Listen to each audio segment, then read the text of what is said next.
Yes, sir. Dieter and Jake coming to you on a Tuesday night. Happy Tuesday, everybody. Hope you're staying warm if you're in the Bay Area.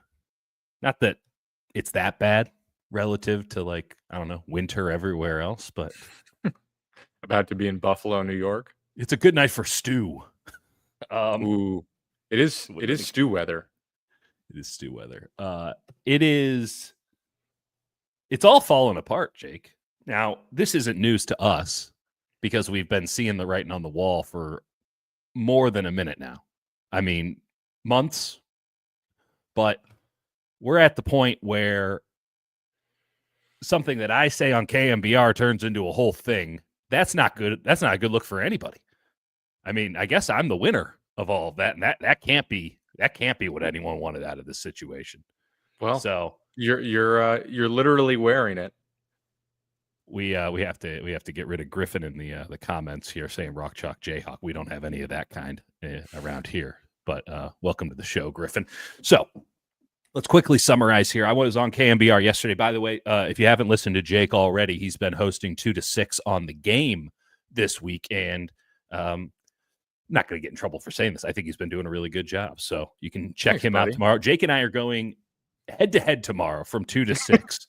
That's so right. Get 2 radios and listen to them simultaneously. Yeah.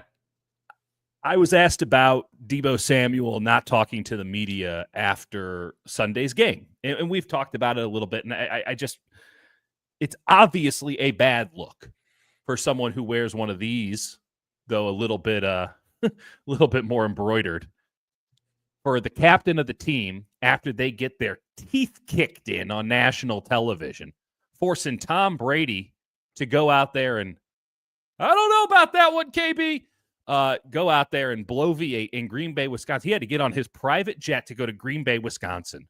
And you go and you get your teeth kicked in.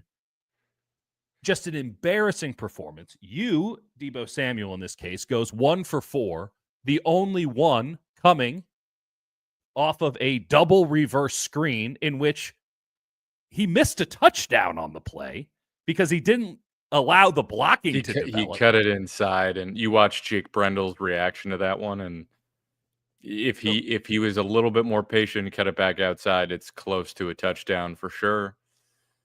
But brutal. Go on. It's brutal. And I suggested that I'm not interested in seeing somebody who is picking fights with the long snapper and kicker, so punching down, and then not standing up and talking to the media when they're asking, right? Like, not like going in front, like, I'll go to the podium, I'll be the guy. You're asked for a quote after the game, after you guys got your teeth kicked in, and you refuse to do it. I'm sorry, that's not leadership. That's not leadership. We do a bad podcast, and for some weird reason, someone wants to come up and ask, hey, what the hell happened there? You and I are both going to stand up and give a quote. I give a bad column. I got to stand up and be accountable. Okay? You wear a C on your chest. You need to be the captain of the team. And that ultimately requires you to stand up and speak for the team in situations like Sunday.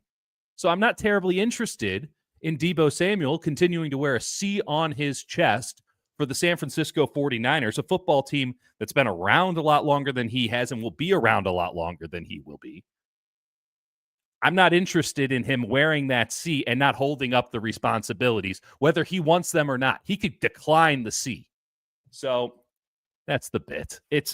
I'm doubling down on the statement because ultimately, he's on his podcast. He forced me to listen to his podcast at least for, a minute. And, at the end of the day, he hasn't held up his end of the bargain. The 49ers are a worse team for that.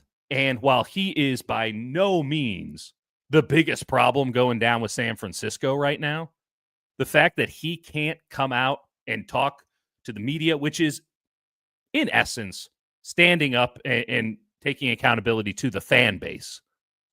The fact that he can't do that, but he can go and get softball questions from Bleacher Report over here on Tuesday is embarrassing. And the fact that he's not embarrassed tells you everything you need to know about what he thinks about leadership. And frankly, if I'm the other captains on the team, I'm not sticking around. I'm not sticking around and figuring out when he figures it out. I'm not Yeah. waiting for that to all go down. That's just one Yeah. man's opinion. It doesn't really matter because this season ain't going anywhere. So who cares who's wearing the C? Yeah, I mean, obviously, they're not gonna strip him of his captaincy Wouldn't it be because of funny hi though? it would be funny to do it, but, they're not gonna do that, they're not gonna strip him of it just because, we don't think he handled himself appropriately. Yeah. I'm just saying, I've been hosting with Low Neal, and it's like, you wonder what a former player thinks, and he's like, Yeah. yeah, it's not mature. Like, he's like, the amount of times he's like, I was playing in Cincinnati and we were terrible and I had to answer terrible questions and you stand up and you deal with it. Like, that's literally what leadership is. And I know media people, we tend to blow up our own spot, our own Totally. importance. But Totally. it is quite literally a responsibility to just say anything to the media. You can tell us to go screw ourselves, whatever you want to do. But No at the very comment. least, Get like yourself screwed. Yeah, these whatever. people, like, media people also, like, that are at the game, they flew out there. This is their job. Like, respect their job to go out and do it and be like, "Debo, what did you think?" And he can say no. That's his right. But it is just, if he's Bad any look. other player, it's fine, whatever. It's not a good look. But if you're a captain and you are this, like, representative of what the 49ers are supposed to be, and that's what it Hmm. means, Hmm. it's just there's no way after the Moody thing and telling, your long snap or telling your kicker to lock in and then getting in a fight with your long snapper after that to do this in a bad loss. Again, it's not going to really matter to them in house. I get that, but it's not a good look for a captain. Shouldn't it matter in house? Shouldn't this team call that out? Not about the media stuff or anything, just about like what are we doing here? How about you lock in, Deebo? Because frankly, where has he been? He's not playing well. The team's not playing well. Everybody has to wear that. But this is a guy wearing a seat. Can you imagine a world in which Fred Warner wouldn't answer questions? I'll even take it one step further. Diamador Lenoir's not wearing a C. He stands up after they lose. He answers questions. I'm not asking anyone to go in there and be eloquent. I'm not asking anybody to go in there and present the answers. And I'm not saying that we want to do some gotcha journalism BS. None of this, right? Like, you're right. There's a lot of bloviation and self-aggrandizing and all this stuff. I get that. These are the basic responsibilities of the C, and it doesn't shock me at all that this team can't seem to find that gear that they believe is in the back of their minds when one of the guys who is unquestionably one of the best players in the NFL the prior 3-4 years, unquestionably, former offensive player of the year in the league, 2021 is as good as it gets. No one can knock the record. No one can, but I can knock the current performance. Right. It's also just unfair to your teammates. Like, from the Yeah. perspective of everybody else has to stand up there and answer questions from the media. Nobody wants to do that. No, No one's in a comfortable situation. that's what the money's So, for. like, right. It's just, I don't know. I'm interested if that did rub his teammates the wrong way. And maybe he's been around so long they don't care and it's whatever. But I would think that's something you would like someone to say, hey, can you at the very least just give them some bad answers and say, "Yeah, we played bad. Keep it short." It doesn't matter. And again, we're Be a sure, leader. Be maybe a we're leader. blowing this whole thing out of proportion, but you are a captain. Just do the bare minimum. Be a leader. Be the face of the franchise. Go out there. Do your job. George Kittle would have never skipped out. Fred Warner would have never skipped out. Eric Armstead would have never skipped out. A lot of people talk about, okay, this team's going to figure it out because they have such great veteran leadership. I think there is a lot of very good leaders on this team who are feeling it. Fred is feeling some type of way right now, right? George is out here doing wellness checks on Kyle Shanahan. But man, this is one of the guys. And I know that he leads the team out of the tunnel, but Trent Williams would have, stood in that locker. Trent Williams could pick up and kill any single one of us, including me. Quite easily. Could kill them. He could. He would stand up and be accountable for a loss after that game. That was just an abysmal Yeah. football game. And I'm not sure Brock Purdy would have even helped had he You kn played. Yeah, and I think fundamentally going forward, the thing of, okay, yeah, they're technically a game back. Can they turn it around? The offensive line's not gonna change. I mean, Trent can come back, but Jalen Moore wasn't actually a huge problem for them in that game. It was the center and left guard. Yeah. That was the problem, and that's not Jalen going to Jalen Moore might have been their second best offensive player in that game behind yeah. Kittle. Well, I guess you might get Spencer Burford in there because Banks, I think, right? He's dealing with a concussion. So Yeah. you've Yeah. got that. The only bright side they have is if this game in Buffalo is in the snow and it's a total mess, and then you Mm, just get a toss up of a game against maybe the best team in the NFL. That mm. said, I think Josh Allen is like the last quarterback you want to face in the snow. What do you mean I can't pass? Oh, so I get to go full juggernaut on you guys for the He next 60 he's minutes? a moose. He's just a moose. He's a moose running around. It's a little bit like John Mulaney's horse in the hospital bit, except it's a moose in a snow game. And how you gonna tackle a moose in the snow, folks? This is a mess, and I'm fascinated to see what the other side of this looks like. Obviously, the context of what happens on Sunday is big.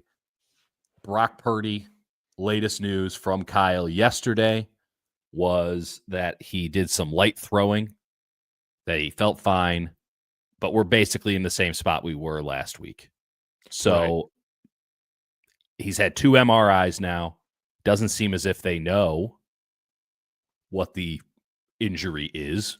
That's kind of concerning because clearly it's enough that Brock Purdy, unquestioned tough guy. Like Brock Purdy's been out there playing with a broken rib. Brock Purdy's out there. And it So yeah, it gets into a situation where they lose this one, which is expected. Maybe the weather plays a factor in that. Maybe they pull something out. I very, very, very, very, very much doubt it. they're But 7-point sure, dogs. sure, anything's possible. Snow game, unpredictable. But it gets to a point where you lose this, and you've been in these deep playoff runs. You start getting into, do we just sit some of these guys? Do we just call it? Mm.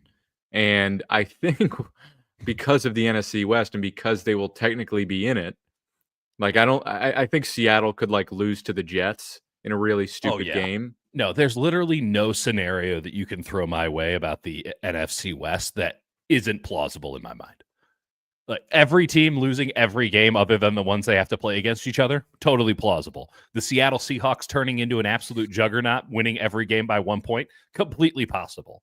Sure. Arizona just rare. And it is a bad division.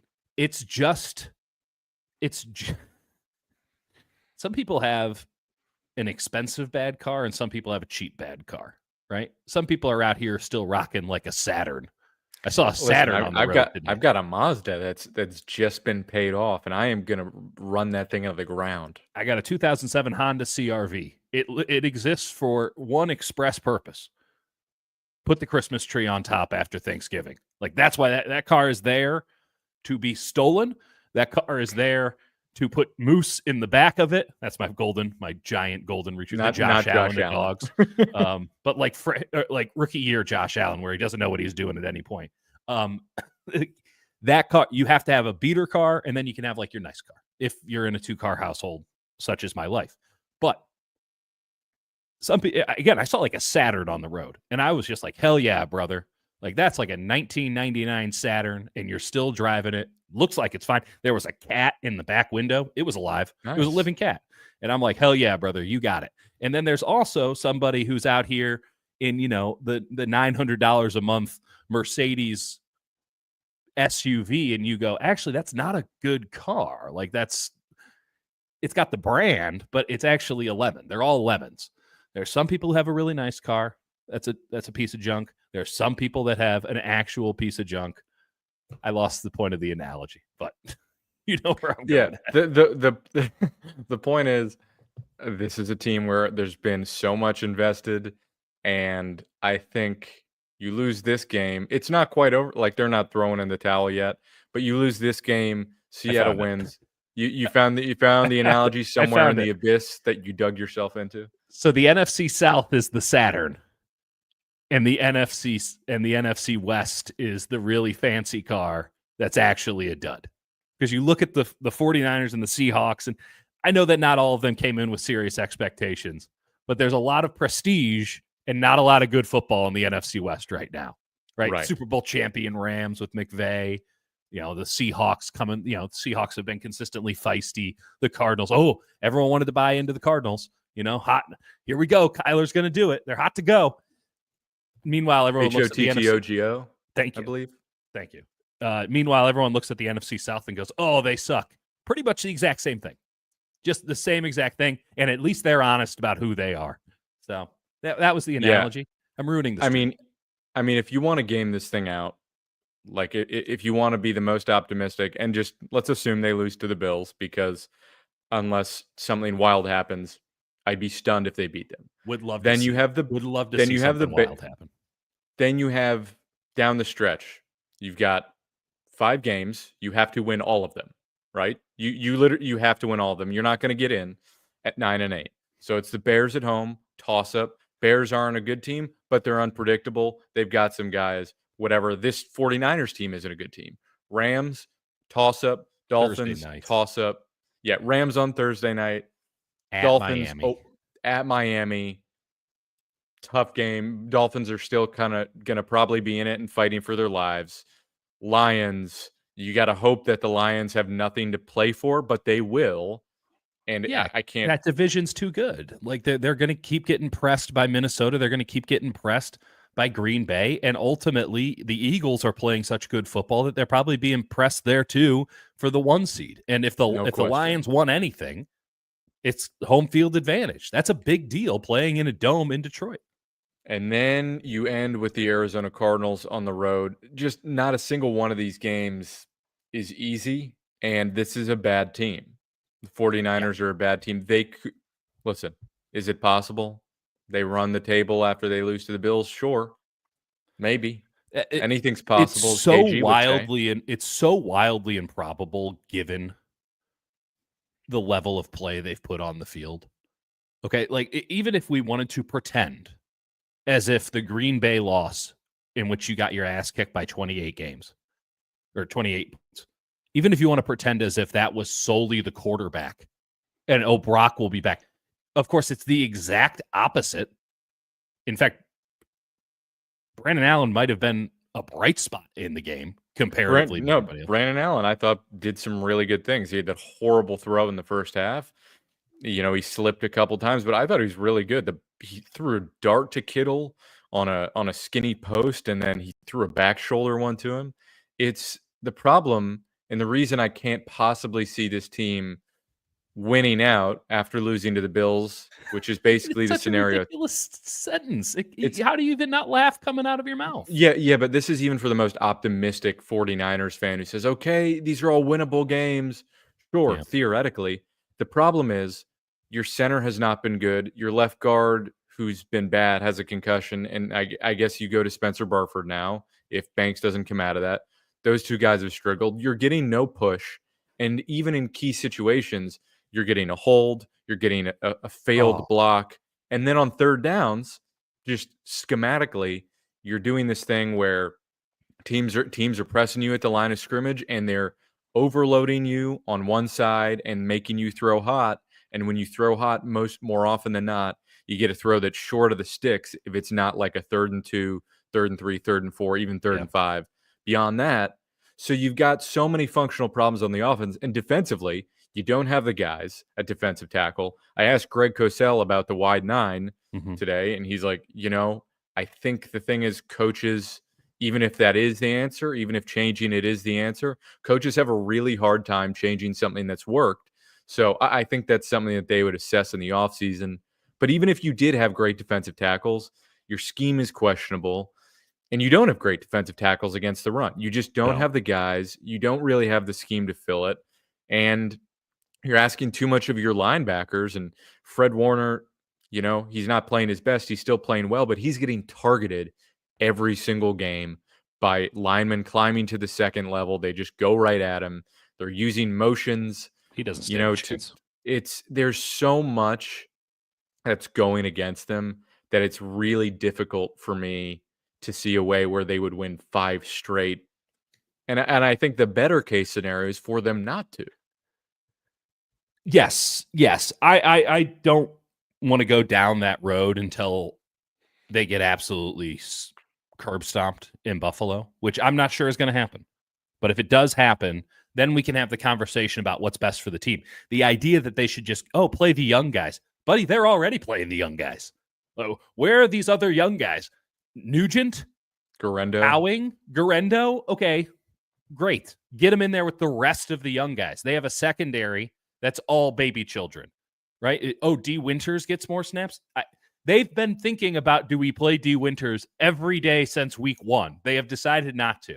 At a certain point, they've decided against it so many times in a row, I got to give them some benefit of the doubt, because anyone else would have made this move after 3 weeks, because they don't know Devondre Campbell shit. He hasn't played for them before. He hasn't done it. They don't know him a damn thing. So the idea that they keep saying, we just can't do it. We cannot do it with Winters. I got to think that they know something that we don't know. I kind of get it. You made a really interesting point. I mean, we've gone into what happens on third downs for the 49ers ad nauseum. If anyone has been with us to this point, it is the only thing it seems like we talk about. The game planning defensively is so easy. You overload blitz to one side. It forces the 49ers, who don't slide protections, to throwing to a hot route. That hot route doesn't have time to develop anything down the field. It's almost always going to be short of the sticks. You get off the field early on third down. Really straightforward stuff. The Niners have not adjusted at all in that capacity. Even if they've looked a little bit better in protection, they have not actually fundamentally adjusted how they handle third down overload blitzes. Everybody in the league knows what's going on. Everyone in the league is doing it. Doesn't matter if they're good or not. It's working because they do not change the fundamentals of Kyle's offense. Here's the stat for you. They converted 1 third and long in that game against Green Bay. Okay, that's not new. They've sucked at third and long all year for the reason that I just laid out. That was the Christian McCaffrey pick route that he stacked up behind Kittle. Now, we'll probably throw it in film room here, which is a separate video we'll premiere tomorrow morning. But on that play, they flex McCaffrey out to the right. It's 3rd and 7. This is in the second quarter. 3rd and 7. They are down 17-0. So it's already looking great. Flex McCaffrey out to the right. And then you have a stack. The safety, in this case, it was a 25. Was it McKinney or Evan Williams? McKinney, yeah. It doesn't matter. They have 2 great safeties. Either one of them is a tough matchup for any running back, least of all Christian McCaffrey, and yet still. So McCaffrey stacked behind Kittle, who's split out wide. And Kittle just straight up double blocks. He doesn't even bother running a route. He just runs a straight run block. Totally illegal. The flag should have been instantaneous. They never called it. Kittle sold it like a madman. What a football player. McCaffrey runs his 7 yards. Actually, he only ran about 6. He's short of the sticks. He gets it, and he's able to turn it upfield because Kittle had blocked so much. That is the same play, it should be noted, that they ran. They flipped it on the 4th and 2, which was apparently a bone of contention, as if the Niners had a chance to win this game. Right. But on 4th and 2, they run the exact same play, but it's not Kittle on the left side. So they did it on the right side on 3rd and 7, the only 3rd and long conversion they had in this game, the only one I can remember in a minute now.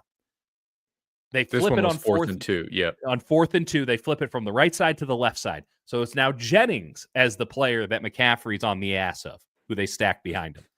Jennings just runs his route. So now you listen. He did I can't try. blame him. He was open. He did. Jennings did try to run the pick, but he didn't.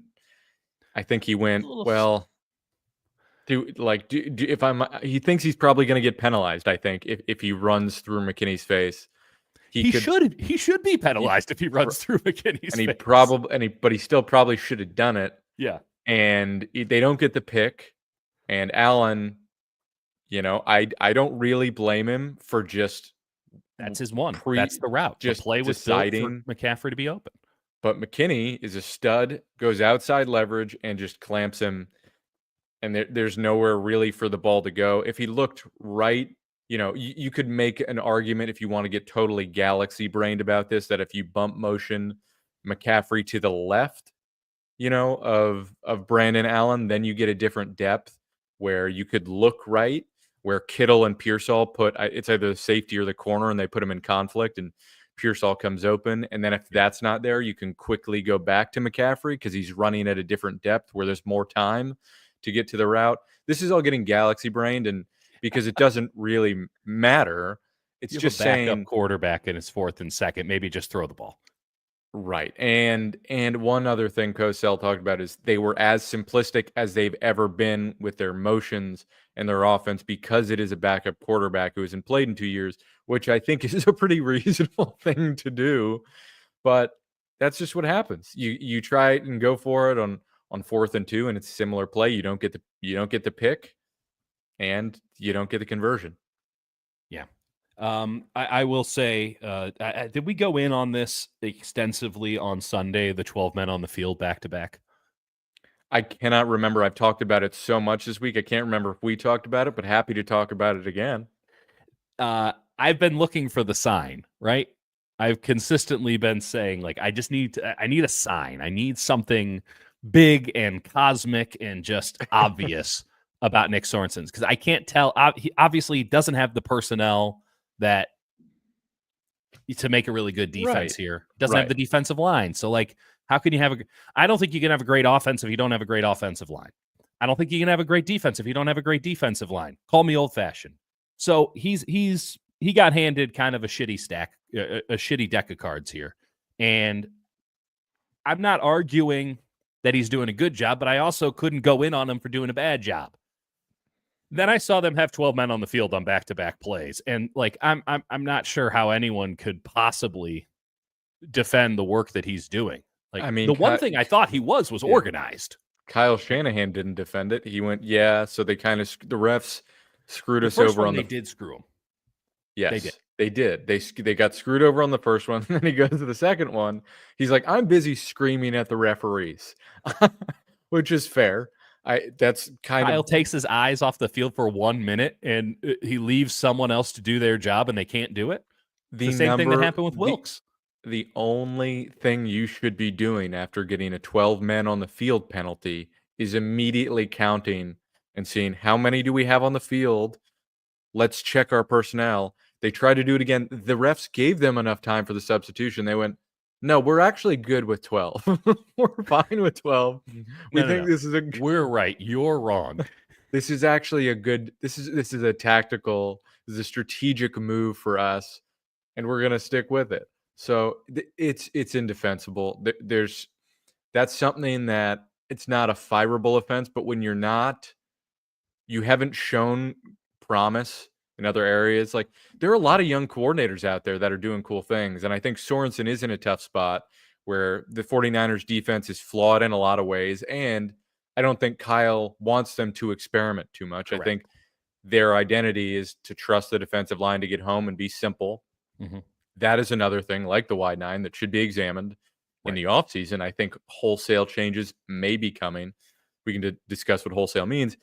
But it's something where you're asked to sort of keep it simple, and it's a tough assignment. And yet, if you can't get the substitutions right in that situation, that is something that's pretty damning.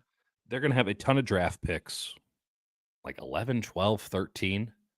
This is a great defensive line draft. It's a good offensive line draft. As far as I can tell, we haven't gotten into it in any serious capacity yet. But defensive line, it's pretty obvious from the jump. Like, holy shit. Like, what a defensive line draft. If only someone could have predicted that defensive tackle would be a problematic position for the San Francisco 49ers.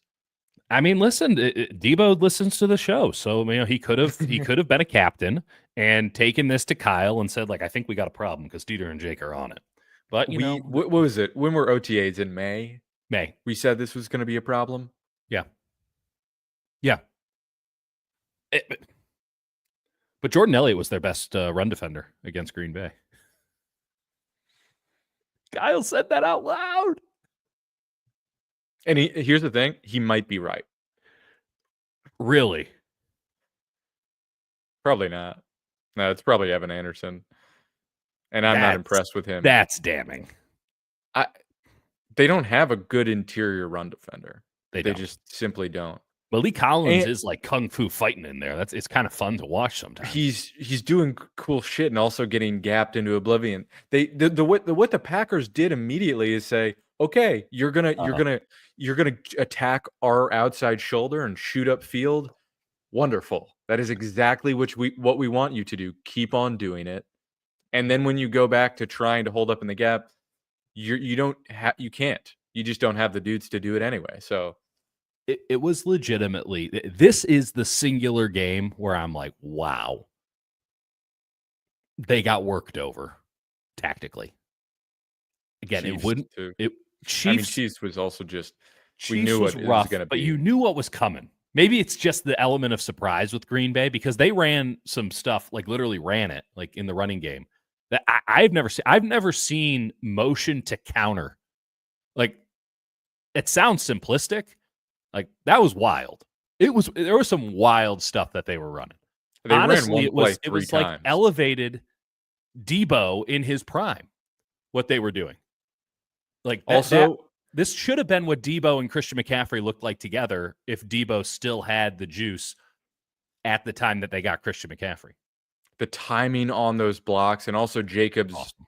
running so aggressively through tight holes that they just had enough space, but he knew he is cooking. Like, he is a problem. He's feeling Also, seeing so many dynamic running backs like him and Saquon, just wow. let's see that in the playoffs. Love to see that.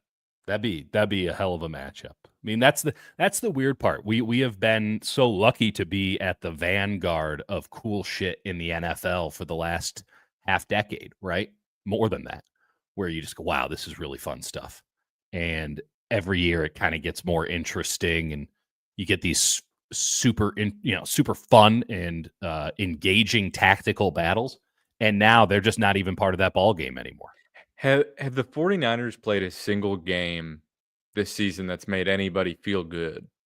like as a fan. Jets. Like, I'm what Okay.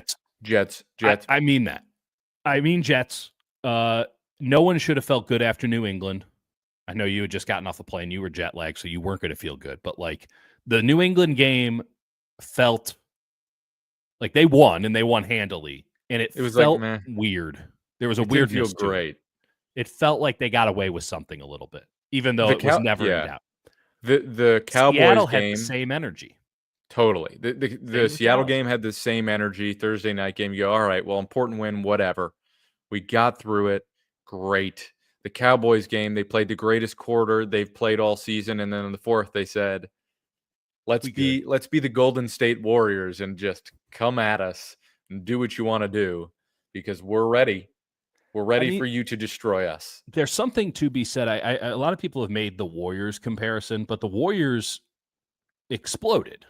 Like, it wasn't, there wasn't this decline. Like, we didn't have to, this is a lot more forever Giants energy, where it's just players that were, and in the case of the Giants, they were never of the caliber that maybe these Niners superstars were, but they certainly had they won 3 titles, so that's more than any of these Niners could say.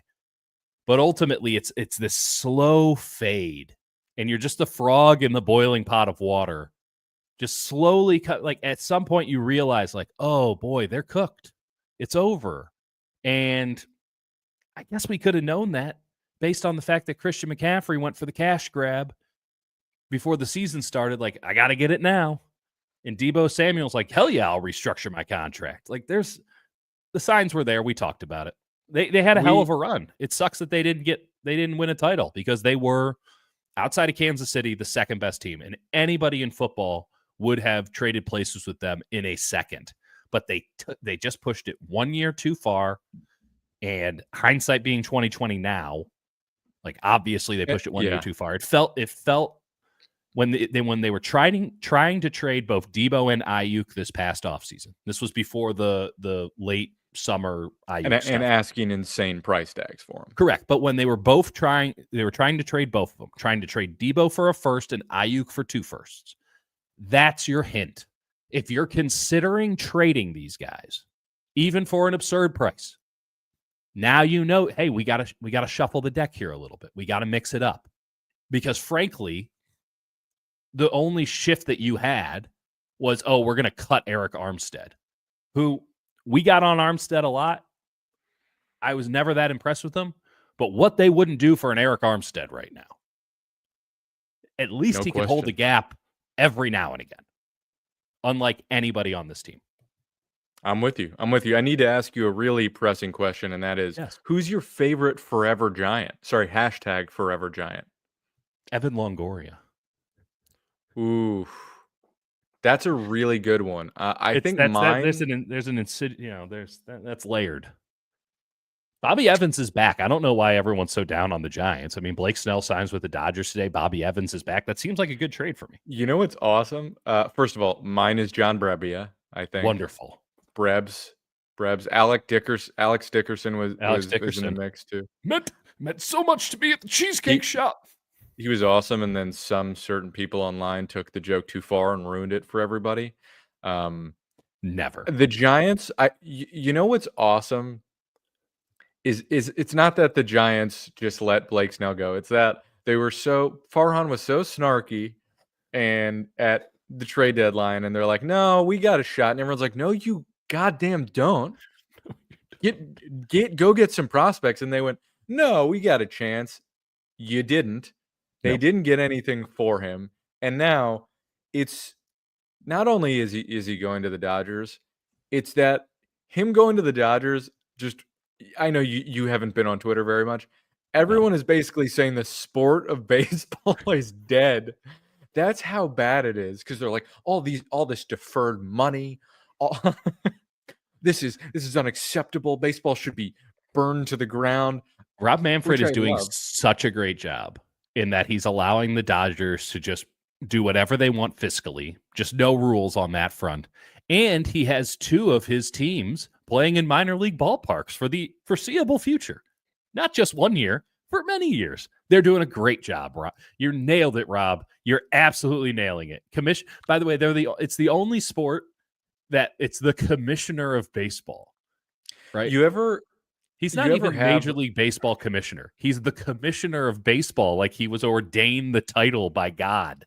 And he whenever is botching it considerably. And I fully expect another email from Major League Baseball, who loves to send me one about once a quarter, just going in on me, going in on Rob Manfred. And it's like, if you guys put the amount of effort that you take into listening or reading me and then sending me very tersely worded emails, if you put that amount of effort into helping your sport, imagine what you could do. Let imagine me if do they it. Clearly, you yeah. think I have good ideas. You're spending a lot of time listening and reading. Whenever I hear Manfred talk, it's like, you know how you have a certain dream before you get sick? Like Oh, you no? Okay, for me, I get a weird dream where it's staticky, and then I wake up with like a like a fever. fever dream? And It's yeah, called a like a fever dream, but right? no, it's not. It's the pre-fever dream. Oh, got you. It's I get it's like a Break up. weird staticky thing. But the dream following that, where it's sort of surrealistic. It's just like Rob Manfred talking in this monotone voice, where he's like, "We're actually doing really well," and people are like, "Rob, what are your ideas for the sport?" And he No, they goes, they are doing really. By the way, I'll give them credit. I love the pitch clock. I love the bigger "It's working bases. They great. did a nice It's working job great." there. I mean, we can thank Theo Epstein for those, but like he did a great job there. Rob Manfred, we're getting off topic, but ultimately he thinks they're doing great because they won the last CBA negotiations. That's why he thinks they're doing great. That's all he cares about. That's the only reason he was hired. And ultimately, that kind of short sightedness will kill the sport. Baseball's dead. Well, Baseball been dead. it's tough. It's tough. But you know what? You know what? At least the San Francisco 49ers are theoretically alive, right? Listen, this is going to turn into a Valkyries podcast. We made it very clear. Um, Sharks too. If the Sharks. Sharks could Whew. start playing on a different night, if they could stagger their schedule so it wasn't simultaneous with the Warriors, that would be It'll break incredible. up here a little bit. They are a delight. They are a delight to watch. That was a hell of a game. 7 goals. They're cooking. They're cooking right now. Celebrini is That's a video game, baby. folks, that's where we're at in the 49ers season, where we're talking about the CBA of Major League Baseball and talking Sharks. It's true though. When we switch Sicko into a teal color scheme, you know it's gone to hell. We just put on a hockey helmet instead. But like, there is still plenty to talk about with this team, and even as it goes sideways, I think it gets more interesting in right. certain ways For because us. even if they get these like crappy wins down the stretch and like hold on for dear life, I think it's negative for them because I can't fathom them beating the Eagles or the Lions or really anyone. Ooh, now Hey, we're talking. now we're cooking. We'll have full coverage, wall to wall. Doing the DeVito. The Valks. DeVito's My not going to play my on people. Thursday. Doesn't sound That's like it, at least. devastating. I know. I wasn't going to watch that game anyway. Plenty of time.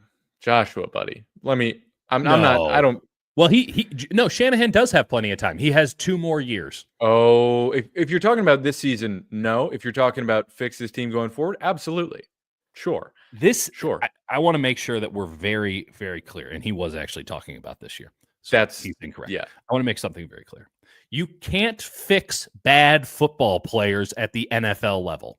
This isn't college. They're not just, we just keep them in the system a little bit longer. We can develop them. They just need to get, these guys suck, and they have sucked, and they're going up against the best of the best.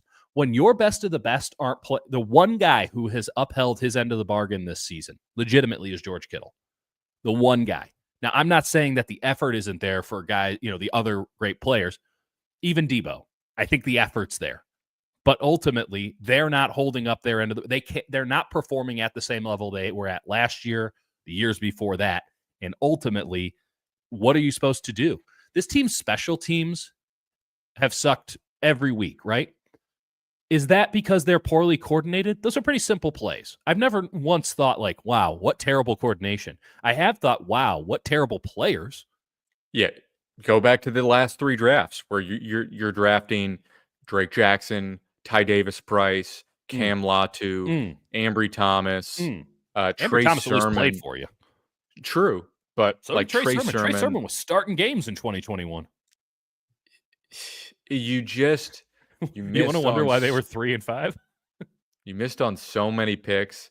Hey, listen, Joshua, you got nothing to apologize for. Being positive no, you do is your good thing, in baby. this negative world. You're all entitled. We're all entitled to our opinions.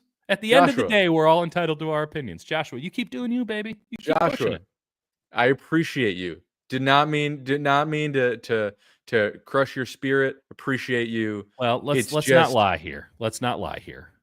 Well, we're not exactly spirit raisers. I'm not trying to crush your spirit, but I will do it by nature of speaking what I believe, which is, I think, the reality that these boys are cooked.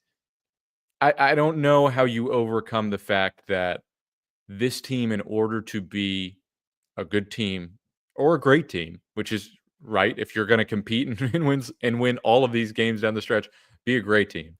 It's founded on running the ball effectively. When you're stopping the run, they're in the driver's seat, folks. They're in the driver's seat. Also, Henry with the literal driving emoji, incredible. It's intellectually dishonest, is what Brian Murphy their interior of the offensive line is getting mauled. They're getting mauled. And you were mentioning the draft, Jake. Let's just go over their offensive line and defensive line drafts since 2021. Okay. So they have to bounce back from the 2020 season, right? So here's their offensive and their defensive lines. Jalen Moore and Aaron Banks in 2021.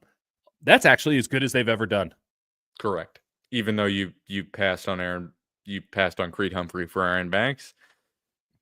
Banks has been a capable player for you. I think this might have been his worst. This might be his worst season. Zakelj and Burford in 2022. Didn't draft anybody last year. Didn't draft 2 guys this past season. Pooney, who he's a rookie. It came through. He's good. He's good. He's a good player. You like Pooney. We all love the Poon. Not a great game. And then Jarrett Kingston, who they just cut. Which, fair. He hadn't earned a roster spot. By the way, the other guy on the board at that time was Bo Limmer, who's the starting center for the Rams. And so there's that. Let's go to the defensive line and how they've drafted the last 4 or 5 years, right? This is the foundation of your football team. You could say on the offensive line, it's not been the worst drafting. It's just these are not, for the most part, foundational players that are elevating your team. Correct. On a unit, which, by the way, they'll never spend money on. Right? They're fundamentally opposed. Well, they're spending money on Trent, but and that's it. they'll acquire. I mean, if it's Trent Williams, sure, but they're not going to take supposed marginal upgrades on the offensive line. They will spend money on the defensive line, as we've seen. They spend money hand over fist on the defensive line. A lot of good that's done them. Defensive line draft. Nobody this past season. What was it the year before? Oh, Robert Beal. How's that going? 2022, Drake Jackson, Kalia Davis. 2021, nobody. If you're wondering why they're spending all this money, it's because that's how they've drafted. They got Robert Beal, Drake Jackson, and Kalia Davis. And for 3. Before that, it was Javon Kinlaw. Javon Kinlaw. 0-4-4. I'd like to think that this very highly paid defensive line coach would be able to identify some talent at the collegiate level that he can develop. Instead, you have to buy it, and you're usually buying it on the wrong side of when it's available. Now, they have done a nice enough job in finding guys just on the scrap heap, but you can only go dumpster diving so long. At a certain point, you got to put together an actual meal. If you go dumpster diving for Thanksgiving dinner, you're going to have a shitty Thanksgiving dinner. And I do think fundamentally they have valued guys who can fire off the ball and get upfield more than they have valued a traditional gap plugging, gap holding type of defensive tackle, which I understand how their scheme works.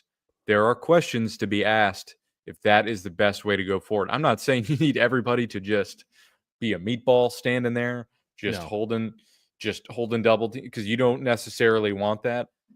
But you could be damn sure you could use somebody on first and second down who's not getting mauled and can hold up occasionally against the double team.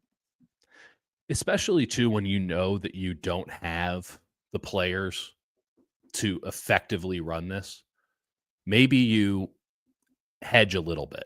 There is an ideological zealousness to this team that is very off-putting. And it's something that we have talked about for years now.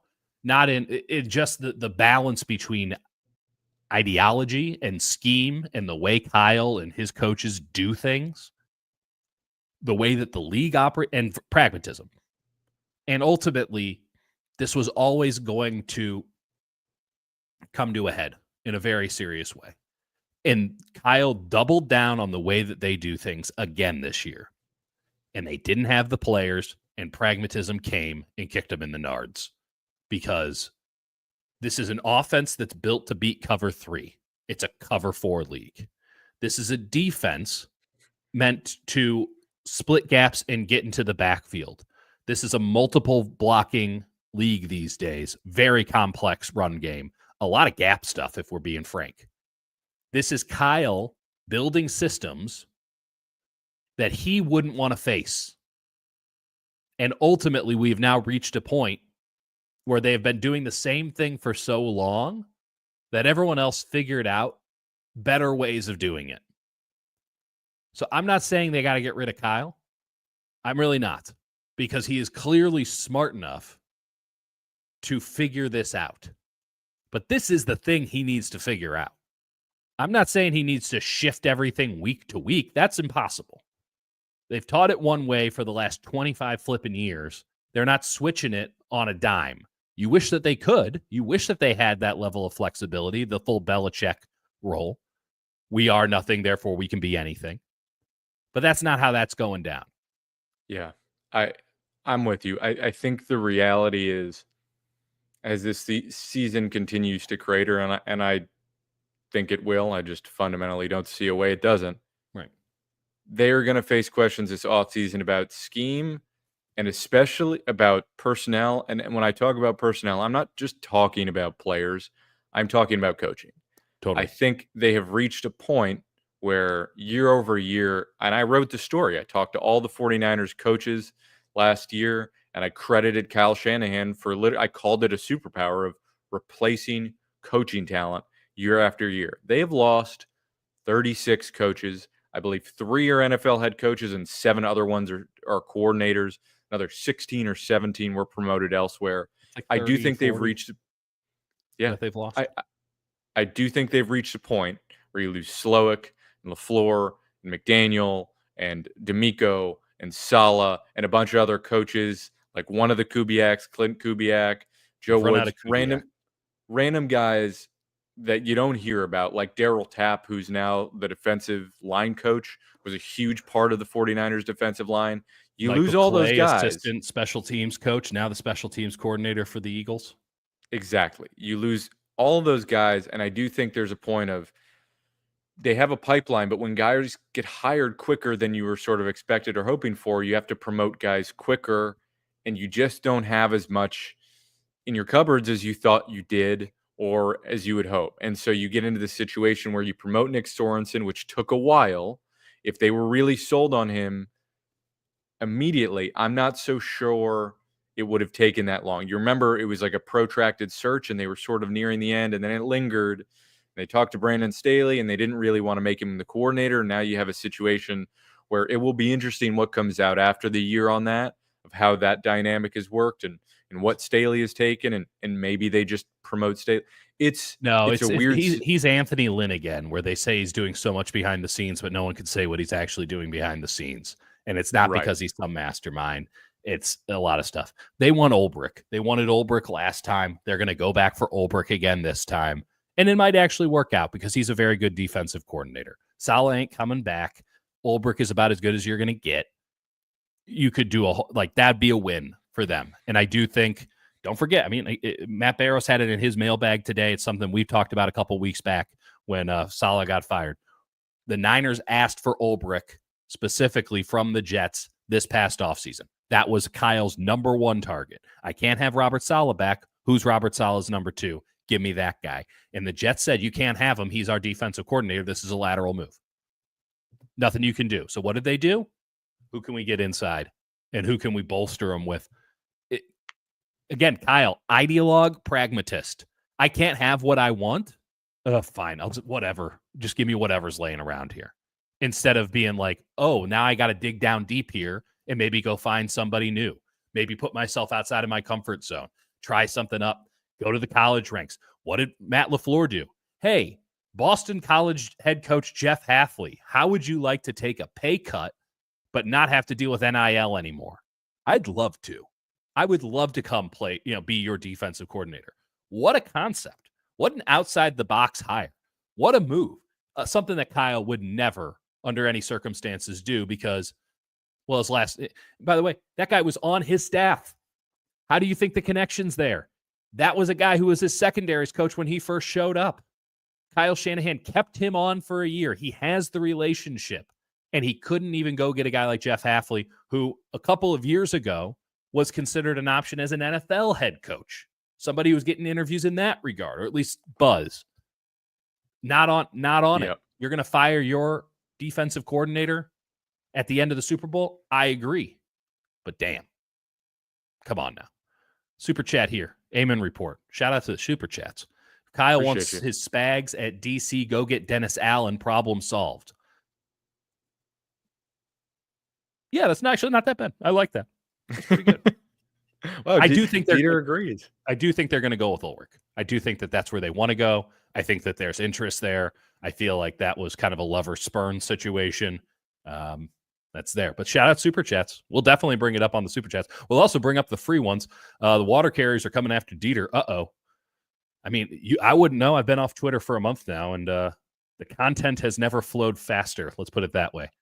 On the last pod, you guys mentioned off-season tasks they have next year. Who's to say Kittle doesn't ask for an extension? He's one of the only players that's been playing up to his own standards. Oh, he's going to ask for an extension. And he'll get one. And yeah, they have no option but to get it. No, Jake, I was taking this comment so that your face would be completely blotted out. Like that, folks? Yeah, they have no choice. You know why? Because they haven't drafted a tight end since Braden Willis, and that's not working out. By the way, another bad game for Braden Willis. Bad special teams. Yeah, no, you have to pay Kittle. He is your most valuable player on offense.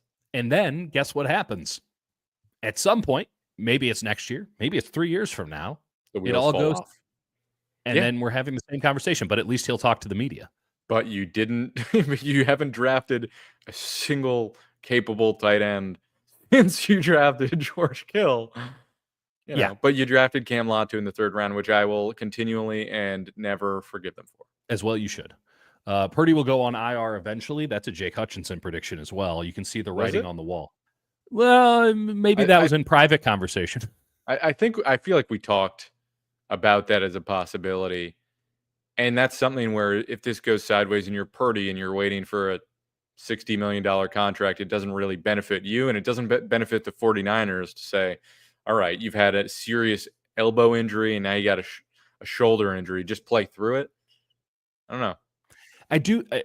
One Burnman coming in saying, I think it's the elbow. I've heard nothing regarding the elbow. I don't think it's the elbow at all. No. I think that he's got something going on inside the shoulder. I couldn't tell you what the hell that is because I've got a bad shoulder and like there's a lot of muscles in there. Like that shit's complicated. But the more he throws, the more it hurts. Doesn't seem ideal. And this is a guy who will fundamentally try to gut it out. Also, you're going into a game that's going to be freezing. Oh, Of all games to have to gut it out, it just seems fundamentally dangerous to say go out there. He's going to have to scramble a lot. It's going to be a mess. yeah. I don't know. Yeah. Man. Just run the wing T with Josh Dobbs. Hey, they refused to because they had the opportunity to run the wing T. NFC Championship game 2020 refused to run it. So, Jake, you're on 2 to 6 tomorrow. I am on 2 to 6 tomorrow, folks. We got another super I'm chat on. here. Apologies. Oh my god. If Clint Kubiak is let go in NO, he should be Kyle's OC. Option B, promoting Clay or Greasy to OC. Kyle needs an OC, period. Kyle will never relinquish play calling responsibilities, but he definitely needs more effective help around him on the offensive side. Pass game coordinator. Bring that back. I think they use Chris Foerster. The Iman report. Apologies. Iman report. Appreciate you. Thanks. I do think, they've had Chris Foerster as their run game coordinator. It's something where I think there are 3 coaches on offense that have been around for a little bit of a while, and that the 49ers or Kyle sort of trusts. It's Foerster, who's the only one left, I think, that's been with him since Washington. Mm-hmm. And then there is Brian Fleury, who's a tight ends coach, who I think is a pretty sharp guy. Gets asked a lot in some offseason projects. Mm-hmm. I think he's trusted in Clay Kubiak, who is, he's the assistant quarterbacks coach and works with the offense. And I think Kyle trusts those guys, but I do think there's a lot being asked of Foerster, and I think there could be some help in bringing Clint Kubiak back. I don't think that's a bad idea whatsoever if that's available, because clearly the offense looked more functional last year.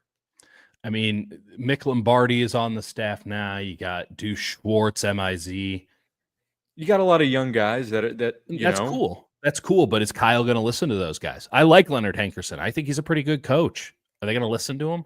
Is Kyle going to say, "Hey, yeah, let's lean on those guys"?